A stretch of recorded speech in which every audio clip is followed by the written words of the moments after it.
Let's go to John Byrnes right now. Here's a guy who's not only an Afghanistan war veteran, but Concerns Veterans for America War Director of Education. Obviously, quite tied to what happens there, what ends up there. So, John, thank you for taking the time. What do you think, and all the colleagues and friends of yours who've dealt with this, many of whom I'm sure passed away among the 2,400 plus Americans who did, was it worth it? That's a hard question to answer, Neil. Thanks for having me on. What's going on now is sad, and it's shocking, but it's not really surprising. I spent 9 months in Afghanistan back in 2008 trying to train Afghan National Police and Afghan National Army forces. We've given them 20 years. We've given them, as you pointed out, almost 2,400 of the best young Americans. We've given them $2 trillion, maybe overall, certainly over $1 trillion, as was reported. Billions of that went to the Army, billions more went to reconstruction. And after 20 years, this government and this military is still not prepared to stand up for itself, which just it just demonstrates that not only was it the right decision that President Trump made to negotiate with the Taliban, President Biden made to follow through, but it's the right thing to do to get out. As hard as it is to watch, this is the right decision. So I guess the argument has always been, so you will, of our 20-year presence there.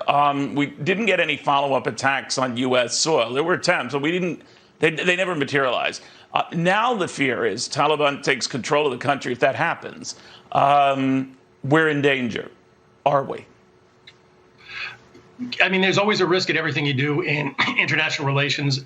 There are lots of people throughout the world in places besides Afghanistan who want to kill Americans, and some of those governments aren't friendly to Americans. We can't occupy every single patch of land that the Taliban or Al Qaeda or ISIS might plan something from. But the fact of the matter is that most of the terrorist attempts that have gone forward in the last 20 years have been planned on the internet. The internet's become the new safe haven. The current model for Islamic terrorism isn't that they need a safe haven like Afghanistan to train people. We at Concerned Veterans for America, I think that we'd be just so much better off letting Afghanistan sort itself out. Frankly, I don't think the Taliban would have any interest in doing the kind of things that would bring back 10,000 or 12,000 or 20,000 American troops to overthrow them one more time. A number of U.S. presidents had, and you just mentioned Donald Trump, and before him, Barack Obama had a game plan to eventually pull our troops out, and it was hard to pull off. Do you see anything here that could change even this pullout? Would people like Mitch McConnell said it's not over yet? We can have airstrikes against approaching Taliban troops and finish them off. What do you think of that? Well, to myself, to Concerned Veterans for America, to those of us who think that this, as sad as it is and as hard as it is to watch, the Taliban making the advances that they're making, that this is still the right thing to do. For those of us who believe that, we just have to follow through with this. This is the right thing to do. It's hard to watch, but ultimately, we put in 20 years of supporting this Afghan government. And for the last year, we've been talking about the game plan, the exit plan, right, for a year and a half since the Doha was signed in February. And the signal that the leadership of the political leadership of Afghanistan, that the military leadership of Afghanistan, that the law enforcement leadership of Afghanistan didn't take the time to say, hey, this is really going to happen and we've got to get ourselves together. They just continued to believe that we were going to continue to support them forever.